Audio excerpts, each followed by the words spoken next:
أعوذ بالله من الشيطان الرجيم. بسم الله الرحمن الرحيم. واتبعوا ما تتلو الشياطين على ملك سليمان وما كفر سليمان ولكن الشياطين كفروا يعلمون الناس السحر وما أنزل على الملكين ببابل هاروت وماروت وما يعلمان من أحد حتى يقولا إنما نحن فتنة فلا تكفر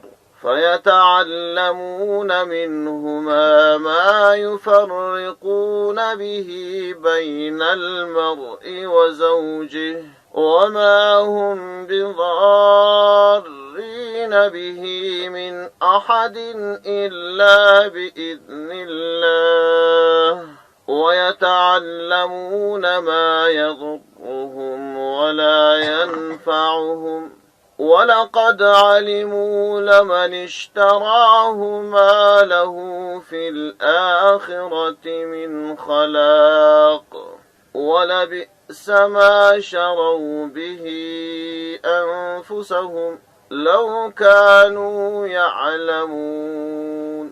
صدق الله العلي العظيم. البقرة سورة آیت نمبر 102. په دې آیت کریمه کې رب عزوجل د یو ډېر لوی حقیقت روښانوالی کوي. هغه حقیقت د سلیمان علیه السلام اړوند دی او بل دا چې دوی ملائکی چې هاروت او ماروت نومیدلې په یو روایت کې دی الله جل جلاله ومځکې ته د امتحان د پاره را لېږلي وې. د دې بیان د دې دواړو خبرو لپاره روایات متعدد راغلي دي د مختلفو صحابو او د مختلفو تفاسیرو بېلابېل روایات پکښې شته. د سلیمان علیه السلام اړوند تفسیر ابن کثیر څو روایات را نقل کړي. یو روایت د حضرت عبدالله ابن عباس رضی الله عنه را نقل کړی دی. هغه روایت د عبدالله ابن عباس رضی الله عنه په داسې شکل باندې و چې د حضرت سلیمان علیه السلام یو کاتب آصف نومیده. د سلیمان علیه السلام د لیکنې او مکتوبات دا ټول د لیکل او دا مکتوبات به ټول را اخیستل. د حضرت سلیمان علیه السلام تخت چې و د کرسی چې و تر دې لاندې یو ډک کښلی و دغه د مکتوبات دا به ټول دلته دفن کول. کله چې سلیمان علیه السلام وفات سو دا نور پیرانان و شیطانان هغوی په خبر سوه. یو دم دغه مکتوبات ټول راوکښل.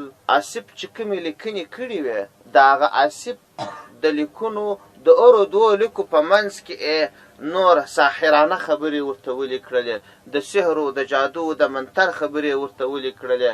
ابس بالا په خلکو کې عامه کړله چې دا سلیمان علیه السلام دا د الله پیغمبر نو، دا خو چې پر دې ټوله دنیا باچهي کول د سحر او جادو په زور کول. وګوره دا سحر او جادو دی، دغه د تر تخت لاندې د تر چوکۍ لاندې دا شان موږ راوکښل. د دغه تاریخ څخه اوازه ګډه سوه. ټولو خلکو و سلیمان علیه السلام ته په ښه سترګه نه کتل. سوونه کلونه تېر سو بیا هم خلکو سلیمان علیه السلام یو ساحر جادوګر بالی، تر داسې اندازې پورې چې الله جل جلاله د آیت کریمه نازل کړي. واتبعوا ما تتلو الشیاطین علی ملک سلیمان، او دی تابعداري او پیروي کول د هغه څه چې شیطانانو لوستل پر باچهي د سلیمان علیه السلام. وما کفر سلیمان، حقیقت کې سلیمان علیه السلام کفر نه دی کړی، سحر او جادو نه دی کړی، ولکن الشیاطین کفروا، شیطانانو کفر وکي، شیطانانو سحر او جادو کاوه، هغو دا پرې وچل جوړ کړي. دا یو روایت. او یو بل روایت چې هم سعید بن جبیر رحمت الله تعالی علیه د حضرت عبدالله ابن عباس رضی الله عنهما څخه روایت کړی دی هغه روایت داسې دی چې د سلیمان علیه السلام عادت داسې و چې کله به بیت الخلا ته تلی نو د یو مهر و، دا به د سلیمان علیه السلام په ګوتو و. په دې مهر کې الله دا تاثیر ایښی و چې د هغه په قوت باندې د باچهي کول او په هغه کې یو غټ اثر پروت. نو یو ورځ چې دی بیت الخلا ته تلی دا خپل مهر یې واخیستی، خپلې یو مېرمنې ته یې ورکړي. کله چې دا مهر ورکړي دستي فوراً یو شیطان رالی د سلیمان علیه السلام په شکل باندې او دې ښځې ته ودرېدی او د دستي یې ورته وویل چې هاتي خاتمي، هغه زما مهر او زما هغه انګشترۍ راکه. هغه ښځې هم انګشترۍ ورکړل، دی هم دستي ولاړی. د سلیمان علیه السلام جامې یې واغوستلې، د سلیمان علیه السلام پر تخت باندې کښېنستی، اوازه یې کړه چې زه سلیمان علیه السلام یم. سلیمان علیه السلام چې راووتی ښځې ته یې ویل ګوتمۍ راکه. ښځې ورته ویل لسته سلیمان، ته خو سلیمان علیه السلام نه یې. سلیمان علیه السلام خو رالی خپل مهر او انګشتري یې یوړل، ته بل څوک یې په هغه شکل راغلی. سلیمان علیه السلام پوه سو چې دا د الله عز وجل امتحان دی او ازمایښت دی. نو په دغه وخت کې چې دغه شیطان تر یو موقته وخته پورې د سلیمان علیه السلام په شکل باندې کښېنستی او باچهي یې کول، د نورو شیطانانو په مرسته یې ښه ډېر سحر او جادو کوډې دا یې پر کاغذانو پر مختلفو شیانو باندې ولیکل. بس یو لو پلنډه یې د سیرو جادو منتر تیاره کړل، د سلیمان علیه السلام تر کرسي یې لاندې دفن کړل. کله چې سلیمان علیه السلام بیرته باچهۍ ته راغلی او بیا وفات سو، دوی بیرته دا اوازه ګډه کړله چې سلیمان علیه السلام خو باچهي پر خلکو باندې سیرو د جادو په زور کول، د الله پیغمبر نو. په شیطانانو پیرانانو کې خو هغه مسلمانان شوه، دا سرکشه شیطانانو پیرانان د دې خو د سلیمان علیه السلام سره ډېره درنه دښمني وه. په هر صورت دا چې دوی به خلک څنګه خبرول نو هغه هم مختلفې طریقې په کار اچولې. یو شیطان به رالی د یو ډېر سپین ږیري سړي په جامه باندې په شکل باندې په یو مجلس کې کښېنستی، بس دا خبره به یې وکړله چې یار د ډېره وخته مې یو خبره په یاد ده خو کولی یې نه سمه. خلکو به راټینګ کړي چې بابا څه خبره ده، ډولیا پرېږده، بس دا خلک به خوابده کړي. خلکو چې به راټینګ کړي چې دا سلیمان علیه السلام چې دا باچهي کول زما په یاد دي، د سیرو جادو کاوه، که نه تاسې زما خبره مه منئ، تاسې ورسئ د ده تر دا کرسۍ چې پرته وه د هغه ځای تاسې وکندئ. خلک چې راغله هغه ځای یې وکندئ، هلته د سحر او د جادو او د منتر خورا ډېر لیکنې پرتې وې. اوله اوازه سوه چې وایي دا سلیمان علیه السلام خو موږ د الله پیغمبر بالي، چې دا د الله عز وجل یو اعطا ده، دا خو ساحرو جادوګرو. د هغه خبره د خلکو پر ژبو باندې نقل پاته وه تر داسې اندازې پورې چې سید الرسول صلی الله علیه وسلم الله عز وجل ولېږدوی. الله جل جلاله وفرمایل واتبعوا ما تتلو الشياطين على ملك سليمان وما كفر سليمان ولكن الشياطين كفروا يعلمون الناس السحر. الله جل جلاله فرمایي وای دی تابعداري کول په هغه څه باندې چې شیطانانو لوستل، د شیطانانو چې څه هغه پریبو چلو د هغه پریبو چل مطابق دی دا کار کاوه. او حال دا وما كفر سليمان، سلیمان علیه السلام خو کفر نه دی کړی، ولكن الشیاطین کفروا، شیطانانو کفر کاوه، يعلمون الناس السحر، چې و خلکو ته سحر او منتر شوي. دوی د شیطانانو چې څه لوستل د هغه تابعداري کول. او یو بل روایت کې بیا چې دا روایت عمران یو تابعي دی هغه را نقل کړی دی، او هغه روایت دا دی و یو ورځ موږ د حضرت عبدالله ابن عباس رضی الله عنهما سره ناستو، یو سړی راغلی. کله چې سړی رالی عبدالله ابن عباس رضی الله عنه پوښتنه ځینې وکړه من أين جئت، د کومه ځایه څخه راغلی؟ قال من العراق، د عراق څخه رالم. بیا یې پوښتنه ځینې وکړه من أي، د عراق د کومه ځایه څخه راغلی؟ ده ورته وویل د کوفې څخه. ول هلته څه کیسې وې، څه خبرې وې؟ دا سړی ورته وایي چې زه راتللم خلکو یو نابلده خبره کول. هغه نابلده خبره دا وه چې حضرت علی رضی الله عنه را ژوندی سوی دی، را پورته سوی دی، دلیل سته؟ عبدالله ابن عباس رضی الله عنه په جواب کې ورته وایي ما تقول لا ابا لك لو شعرنا ما نکحنا نساؤه ولا قسمنا میراث. تا ته څه وایه، عجیبه خبرې کوې. که چیرې موږ علم وایي چې علي رضی الله عنه ژوندی دی مړ نه دی، نو د ده میراث ولې تقسیم سو؟ د ده مېرمنې هغو نورو خلکو په نکاح ولې کړلې؟ موږ به دا کار نه وای کړی که دی ژوندی وای. او بیا یې ورته وویل خو زه یوه خبره درته کوم چې شیطانانو پخوا یو کار کاوه، هغه دا چې یو د بل پر اوږو به سره سپرېدل، اسمان ته به وختل. قصه یې نور ځایونه په تفسیر کې راغلې لکه ستاسو یاد دي موږ چې تېر وارې قرآن عظیم شان ترجمه کاوه شهوب الثواقب باندې مو خبرې وکړلې. نو وایي بیا به اسمان ته وختل، هلته به یې یوه خبره د ملایکو څخه واورېدل، نو بیا به یې هغه یوه خبره راوړه د خلکو په منځو کې به یې نشر کړه، مثلا سبا باران کې، سبا به پلانۍ پیښه وسي. دا یوه خبره به یې رښتیا او یا به یې نورې درواغ ورسره ګډې کړلې. هغه چې به یوه خبره رښتیا سول د خلکو په ذهنو کې به فکر راغلی چې دا خو ښه خبره ده. په دې ترتیب به دې شیطانانو پیرانانو پر خلکو حکومت کاوه، یا به د پیرانانو د شیطانانو یو ګوډاګی په انسانانو کې موجود و، دا یوه خبره به یې ورته وکړل. هغه خبره چې به دوی واورېدل بیا به یقین راغلی چې دا خو ښه خبره ده. دا لږ چې په پټو باندې خبر ګورې په غیبو باندې یوازې الله علم لري، غیر د الله څخه بل هېڅوک علم نه لري. دا بزرګانو لیکلي دي وایي څوک چې د شریعت پابند نه وي هغه د الله دوست نسي جوړېدلی. او د اولیاو څخه کرامت ثابت دی. کرامت دا معنا چې د عادت خلاف یو عمل ترسره کړي. او خبردار که هر چا ویل چې زه دا کرامت ښکاره کوم هغه ولی نه دی،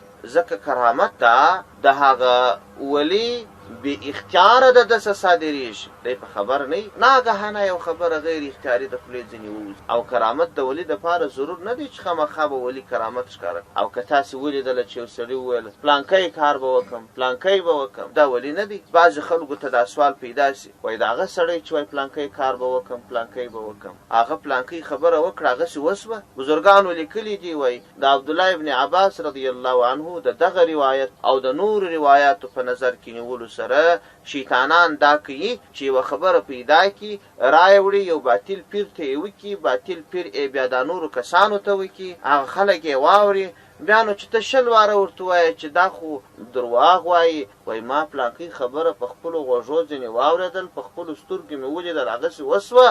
عبدالله ابن عباس رضی الله عنه فرمایي وایي یوه خبره رښتیا دوی ته راوړي او یا خبرې نورې درواغ ورسره زنګ. او بیا یې دا خبره وکړله چې سلیمان علیه السلام هم د الله پیغمبر او د دې په اړه باندې هم شیطانانو او پیرانانو داسې وکړله چې خلک یې خبر کړل. سلیمان علیه السلام د دې څخه دغه د سیر او د جادو ټول شیان را جمع کړل او دا یې راوړل تر خپلې کرسۍ لاندې یې دفن کړل چې چاته ونه رسېږي، څوک به د استفاده ځینې ونه کړي. بېرته دا شیطانان ورغلل او خلکو ته یې وویله چې سلیمان علیه السلام د دې سحر او د جادو په زور باندې دا کار کاوه. خو په هر صورت دې ته ورته د تفسیر ابن کثیر ډېر روایات نور هم را نقل کړي او ډېر ژور تحقیق یې پر دې موضوع باندې کړی. او همدا ډول دغه هاروت او ماروت ملائکې د دې په اړه باندې هم روایات یې متعدد راخیستې دي چې دا دوې ملائکې وې، خو دا روایت یې ټول غریب او ضعیف بللي، ځکه دا ترجمه ده د آیات کریمه چې اوس یې موږ کوو د تفسیر ابن کثیر پر څو ډوله پر دوه تفسیره باندې کړی. هغه روایت حضرت عبدالله ابن عمر رضی الله عنه را نقل کړی دی چې دی وایي ما د پیغمبر علیه السلام څخه اورېدلی دي چې پیغمبر صلی الله علیه وسلم فرمایلی دي ان آدم علیه السلام لما اهبطه الله الى الارض قالت الملائکه. وایي کله چې الله جل جلاله آدم علیه السلام په مځکه کې پیدا کاوي، ځکې ته یې راکښته کاوي، سم و مخکې وویل ملائکو ورته وویل اتجعل فیها من یفسد فیها ویسفک الدماء، یا الله ته په دې مځکه کې یو داسې مخلوق پیدا کوې چې هغه به ستا نافرماني کوي، وینې به تویوي. الله جل جلاله ورته وفرمایل انی اعلم ما لا تعلمون، زه په هغه څه پوهېږم چې تاسې نه پوهېږئ. او بیا الله جل جلاله ملائکو ته وویل هلموا ملکین من الملائکة حتی نهبطهما الى الارض، ونیسئ تاسو یو دوې ملائکې وټاکئ، په تاسو کې بزرګانې ملائکې، زه به یې مځکې ته شوه کم، بیا به وګورم چې دوی په مځکه کې د الله عز وجل اطاعت کوي او که نه. نو وایي بیا دوی دا دوې ملائکې وټاکلې، یو هاروت او یو ماروت، دا دوې ملائکې وټاکلې. دا دواړې ملائکې الله جل جلاله مځکې ته کښته کړلې. کله چې مځکې ته کښته سولې نو یوه ښځه ښایسته ښځه چې زهره نومېدل هغه راغلل و دواړو ته، او دوی چې ورته وکتل ملایکې خو د ګناه څخه معصومې دي، د دوی سره خو نفس و شیطان نسته، خو دلته دا دوه دشمنان نفس و شیطان ورسره یو ځای سول. او چې کله دې ښځې ته وکتل نو د دې څخه د زنا غوښتنه وکړه. ښځې په جواب کې ورته وویل چې نه، زه ستاسې خبره نه منم مګر تر څو چې تاسې شرک ونه کړئ. بیا دوی ورته وویل لا نشرک بالله شیئا ابدا. دواړه ورته وویل چې موږ خو قطعا شرک نه کوو. آخر دې دواړه ورته وویله چې شرک نه کوئ نو دا یو ماشوم دی، دا ووژنئ. بیا یې ماشوم ورته راوستی، وایي هغو دوه ملایکو هغه ماشوم وواژه. بیا یې شراب ورته راوړل چې دا شراب وڅښه. لنډه دا چې په دوی باندې ګناه وکړل او هغه ماشوم یې په وواژه، شراب یې په وڅښل. بیا دا ځینې ولاړل، دوی په دې ګناه کې اخته سولې. الله جل جلاله و ملایکو ته وفرمایل چې همدا د انسانانو حال دی په مځکه کې، ستاسو څخه هغه دوی ښې ملایکې، زیات عبادت کوونکي ملایکې مځکه ته کښته سولې، هغه هم په دې ګناه باندې اخته سول. دا روایت تفسیر ابن کثیر را نقل کړی دی، دلته چې د هاروت ماروت ملایکو خبره شوې. خو دا روایت تفسیر ابن کثیر او نورو تفاسیرو را نقل کړي، هغو ضعیف بللی. او دا خبره یې لیکلې ده چې د دې هاروت او ماروت د ملایکو په اړه باندې مستند او قوي روایت نشته. فقط او فقط الله جل جلاله د دې هاروت او ماروت یادونه کړې ده. بیا نو وروسته نور اقوال ښه ډېر را نقل کړي دي چې د دې هاروت او ماروت دا دوه قومونه د پیرانانو وه، یا هاروت او ماروت دا یو دوه دانې پیرانان وه چې خلکو ته سحر او جادو ورښاوه. او دا روایت یې هم را نقل کړی دی چې دا هاروت او ماروت دا دوه انسانان وه، الله جل جلاله د امتحان په شکل خلکو ته را استولي وه. خو په هر صورت اوله خبره دا چې د دغه دوه خبرو چې د هاروت او د ماروت اړونده ده او بل د سلیمان علیه السلام اړونده ده، د دې په اړه چې روایات وه د هغو ځینې نمونې مو بیان کړلې. اوس راځو تفسیر ته د دې آیت، او د دې آیت هغه خلاصه، مقصود او مفهوم. په دې کې څو خبرې شته. اوله خبره دا چې د پیغمبر صلی الله علیه وسلم په زمانه کې یهودیانو د سلیمان علیه السلام اړونده بعضې افواه دا نشر کړي وه، او بعضې اهل کتاب چې وه هغه په حقایقو خبر وه چې سلیمان علیه السلام دا د الله پیغمبر و او سلیمان علیه السلام ساحر و جادوګر نه و. عام خاص په ټولو خلکو کې دا نشر وه چې سلیمان علیه السلام ساحر و جادوګر و. یهودیان راله پیغمبر صلی الله علیه وسلم څخه یې پوښتنې وکړلې. دوی چې به هره پوښتنه کوله د تورات په اړه به پیغمبر علیه السلام پوره معلومات ورکول. آخر کې دوی وویل په خپلو منځو کې چې دا د سلیمان علیه السلام موضوع خو ډېره باریکه پټه ده، یوازې موږ ته معلومات شته، بل څوک نه دي په خبر. راغله د پیغمبر علیه السلام څخه د سلیمان علیه السلام په اړه پوښتنه وکړل. پیغمبر صلی الله علیه وسلم ورته وفرمایل واتبعوا ما تتلو الشياطين على ملك سليمان وما كفر سليمان ولكن الشياطين كفروا يعلمون الناس السحر. سليمان علیه السلام کفر نه دی کړی. دی د سليمان علیه السلام په اړه باندې چې کومې خبرې کولې هغه درواغ او هغه بهتان و. یوه خبره خو ده چې پیغمبر علیه السلام ته الله جل جلاله هغه پټ راز وښودی او خلک یې ټول په خبر کړه چې آگاه اوسئ سلیمان علیه السلام کفر نه دی کړی، سلیمان علیه السلام سحر نه دی. یوه خبره ده. دوهمه خبره دا چې د پیغمبر علیه السلام په زمانه کې به ځینې کسان راتلل، پیغمبر علیه السلام ته به یې ساحر ویل. پیغمبر علیه السلام د مبارکې خولې څخه به داسې عجیب کلام راتلی چې هر چا به واورېدی تر تاثیر لاندې به راغلی. خلکو به ویل چې دا کوډګر و جادوګر دی چې هر چا ته خبرې وکړي هغه تر تاثیر لاندې راولي. د پیغمبر علیه السلام د لاس څخه به معجزې ښکاره کېدلې. حتی یو ورځ ابوجهل رالی په لاس کې ډبرې ورته ونیولې. ول ځکه دغه ډبرو وویله چې ته پیغمبر یې نو زه تا منم. د پیغمبر علیه السلام معجزه و الله جل جلاله په ډبرو کې دا قوت کښېښوی. کلمه یې شهادت یې وویل، ته درد وارلې یا ډبرې یې وویشتلې، په دې کې هم سیر و جادو وکړي. نو د پیغمبر علیه السلام دغه اعمال چې به دوی لیدل، د اقوال چې به یې اورېدل، ول دا سحر دی. الله جل جلاله د آیت کریمه نازل کی چې نه سلیمان علیه السلام سحر و جادو کړی دی او سحر و جادو خو کفر دی، هغه خو بد دی. نو چې هغه بد دی د پیغمبر علیه السلام د خپلې مبارکې خولې څخه د سحر بدي ښکاره سول. چې څوک خپله سحر بد بولي، کفر یې بولي، ناروا یې بولي، نو هغه کله سحر و جادو کوي. خلکو ته دا پیغام ورکول سو چې دا د الله په پیغمبر سلیمان علیه السلام باندې هم دا تهمت لګول سوی دی، په موسی علیه السلام هم لګول سوی دی.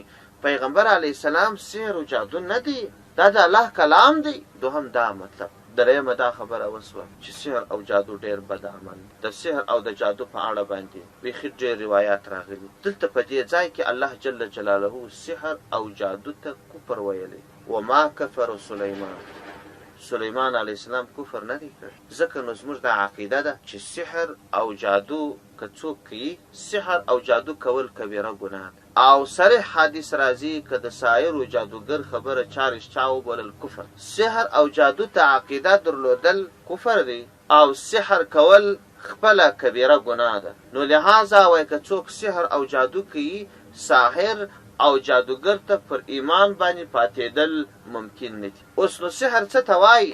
سحر دا علماو درې ډوله ویشلی. یو سحر او جادو دا دی چې په حقیقت کې هېڅ شی نه وي، فقط او فقط د لاس یو چالاکي وکړي، سترګې خطا باسي، دوکه یې دا د لاس چالاکي و بیداري، فقط یو فریب سترګو ته ورکول، یو چل خلکو ته ورکول، دا یو قسم د سحر او د جادو دی. دوهم قسم د سحر او د جادو دا دی هغه تعویذونه چې پر غیر شرعي طریقه وي، دا هم د سحر او د جادو دوهم قسم. تعویذ پر شرعي طریقه کم دی. تعویذ پر شرعي طریقه د دې دپاره زموږ د مذهب کتابونو 3 شرطونه لګولي. اول شرط دا چې تعویذ یو څوک کوي، دغه تعویذ به د جایز مقصد دپاره وي. جایز مقصد څه؟ د یو ناروغۍ د علاج دپاره به غواړي، د یو روا مقصد د ترلاسه کولو لپاره. ګوري ځینې داسې مقاصد دي چې خلک وایي دا روا دي، مګر هغه نه وي روا. یو سړی وایي زه به پلانکي سړي تعویذ کوم چې زما خبره ومني. زه روا غوښتنه ځینې منم، خصوصا په دې ښځو کې دا خبرې ډېرې شته. وایي تعویذ راوکړه چې په پلانکۍ ښځه باندې خپل خاوند مهربانه سي. اوس نو ظاهره خدا ده چې خاوند پر دې خپله مېرمن باندې مهربانه کېږي، نو دا خو ښه کار دی. وایي پلانکۍ تعویذ راوکړه زه د یو چا سره دوستي کومه چې زما سره دوستي وي، نو وایي دوستي کول خو ښه کار دی. یا دا هم جایز مقصد نه دی، هغه هم جایز مقصد نه دی. ځکه دا تعویذ دا خو ته د دې دپاره کوې چې د ده هغه خپل اختیار دی، هغه صلاحیت چې الله دته ورکړی دی، هغه حریت او ازادي چې تا ورکړې ده، ته تعویذ په زور باندې د ده حریت اخلې، محبس و زندان ته راولې، د خپل ځان تابع جوړې. دا خو نه دی جایز کار. یوه ښځه چې خاوند بد ورسره کوي، دا لازمي نه ده چې خامخا به نو خاوند به ښه سړی. ممکن ښه سړی دا ښځه بد عملی، خاوند دې ته اړ باسي چې د دې سره تشدد وي. هېڅوک نه وایي چې زه بد یم. هر څونه بده ښځه چې خاوند یې هر څونه په تکلیف کړي، بیا هم چې د دې ښځې سره کښېني، دا ښځه به خاوند ډېر بد ګڼي. دا خو نه ده نسي ردېدلی. ممکن دا ښځه یو ډېره بده ښځه وي او ډېره ظالمه وي، ډېره ګناهګاره وي، ډېره بد عمله وي، ډېره شریره وي. خاوند د دې شر د کنټرول لپاره به کله سختې خبرې ورته کړي، کله پابندۍ باندې لګولي، کله به یې هغه اندازه سزا ورکړي چې شریعت اجازه ورکړې. خو دا ښځه هم تعویذ کوي، دا ښځه هم پلار ته وایي، په کلي کې وایي، ټولو خلکو ته وایي داسې بد خاوند مې دی چې په دې ښار کې نسته. درواغ، اتهامات، بهتانونه. او امکان لري چې ښځه ډېره بیبي ښځه وي، شریفه ښځه وي، د خاوند یې یو ظالم وي، ناروا وي. خو په هر صورت که دی ظلم کوي، که دی عدل کوي، دی مستقل دی، آزاد دی، حر دی. د ده د راکنټرولولو صلاحیت یوازې الله لري یا د یو اسلامي حکومت قاضي لري. اوس نو که چیرې ته د تعویذ په زور باندې د ده سترګې ورپټوې، دی د ځان غلام جوړوې، تابع جوړوې، دا جایز مقصد نه دی. نو لحاظه زموږ د مذهب کتابونو دا خبره جزیه راخستې ده، په صریحو تورو فتاوای هندیه را نقل کړې ده.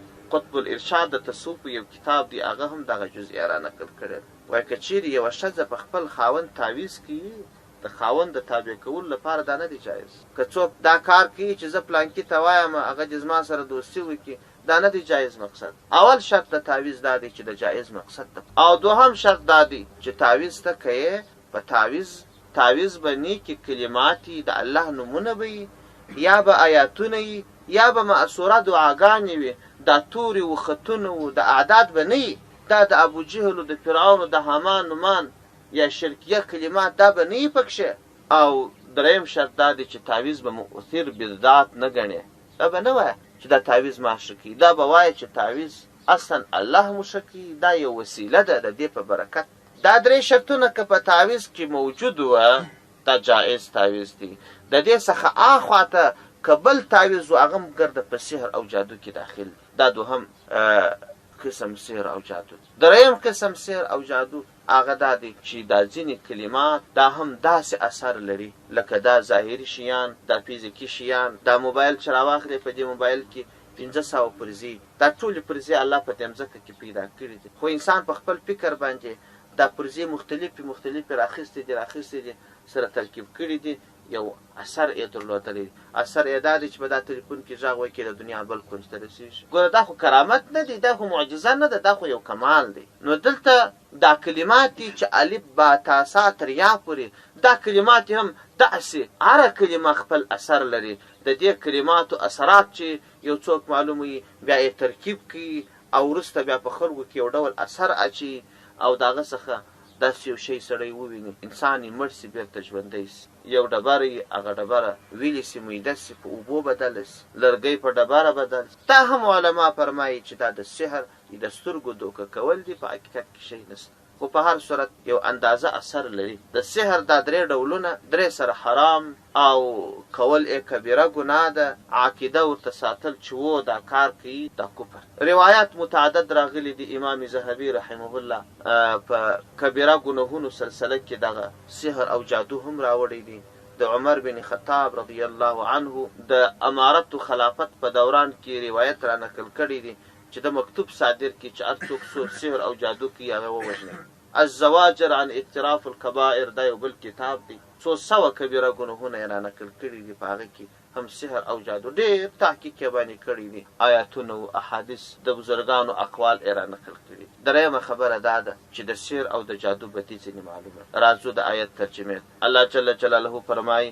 واتبعوا دی پیروي کول تابعداري کول ما تتلو الشیاطین د هغه څه چې لوستل به شیطانانو علی ملک سلیمان پر باچهی د سلیمان علیه السلام علی ملک سلیمان یعنی علی عهد سلیمان پر زمانه د سلیمان علیه السلام باندې وما کفر سلیمان او سلیمان علیه السلام کفر نو کړی ګورې د سحر او جادو څخه تعبیر په کفر باندې وکړي ځکه نو بزرګان وایي سحر او جادو که هر څومره کبیره ګناه ده خو په ګناه باندې یو څوک کافر کېږي نه البته دا سحر هغه ګناه ده که یو څوک کوي پر ایمان او پر اسلام نشي پاتېدلی نو لهذا شیطان هم کوشش کوي د دې کوډو خورا ډېر محبت د خلکو په ذهنو کې اچوي دا کوډګران ته چې ورسې خورا رشي باندې ښه تعویزګران خو هم ستا تعویز کوي شو تعویز کول جایز دي شکرانه اخیستل جایز دي نو داسې تعویزونه کوي چې په ویلو یې زه شرمېږم او دغه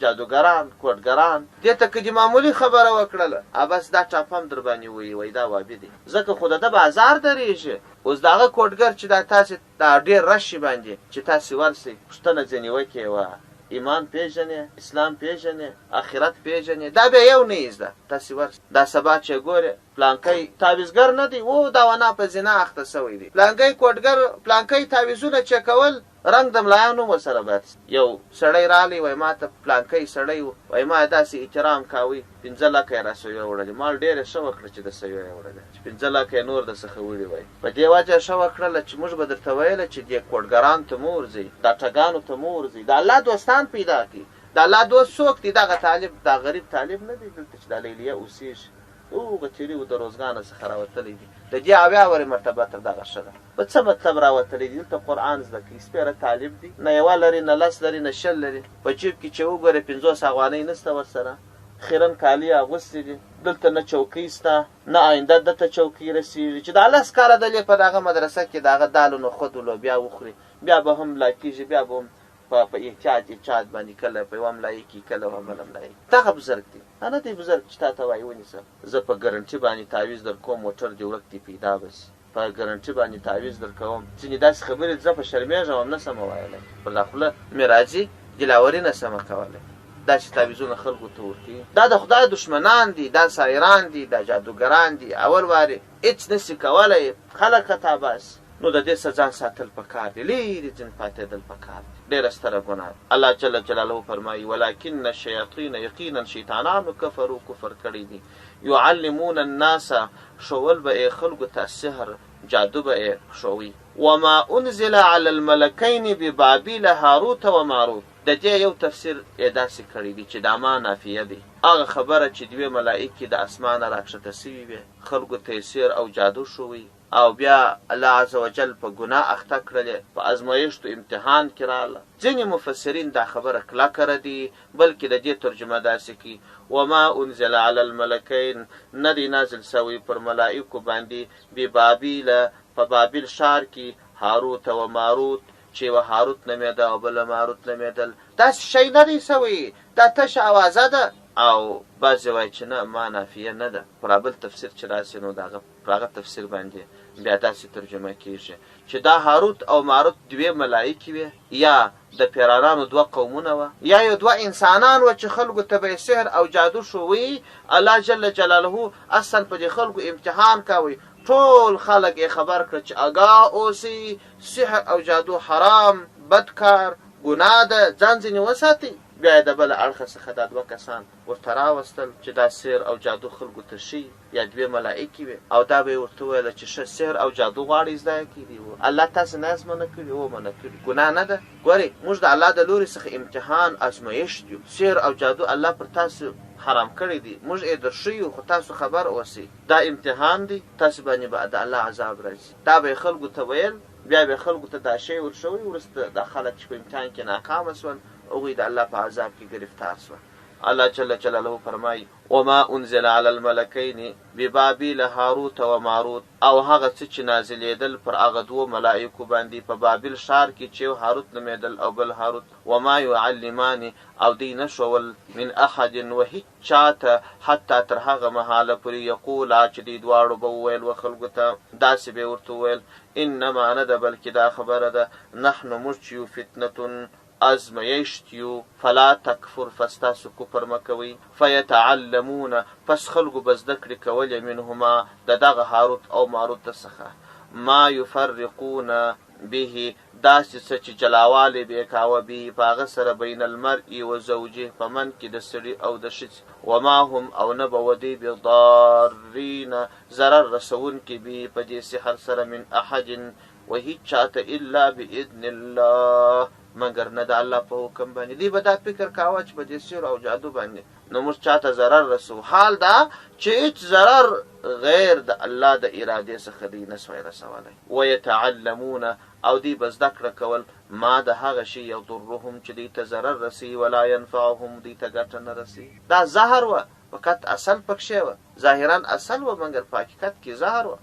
ولقد علموا، او د دې علم و لمن اشتراه، هغه څه چې دی رانیوي، ما له فی الاخرة، نسته د ده لپاره فی الاخرة، په آخرت کې من خلاق، څه حصه. چا چې دا سحر او جادو دا خوښ کړي او د دین څخه لرې سو، د الله عز وجل حکم یې ونه ماني، د دې سړي لپاره په آخرت کې هیڅ حصه نسته. ولبئس ما شروا، او ډېر بد دی هغه څه چې دوی خرڅ کړي به په هغه سره انفسهم، ځانونه خپل. لو کانوا یعلمون، کاش کې دوی پوهېدلی، او ولو که چیرې ان بېشکه هم دوی آمنو، ایمان یې راوړی وای، د الله حکم یې منلی وای. دلته بیا په دا انهم ضمیر و یهودو ته راجع دی، یعنې دا یهودیانو ایمان منلی وای، پر ایمان راوړی وای پر پیغمبر علیه السلام او پر قرآن باندې. واتقوا، او تقوا والا جوړ سوي وای. لمثوبة من عند الله خیر، نو هغه ثواب چې د دوی د الله سره دی هغه به د دوی دپاره ډېر خیر وای. لو کانوا یعلمون، کاش کې دوی پوهېدلی. سبحان ربک رب العزة عما یصفون، سلام علی المرسلین والحمد لله رب العالمین.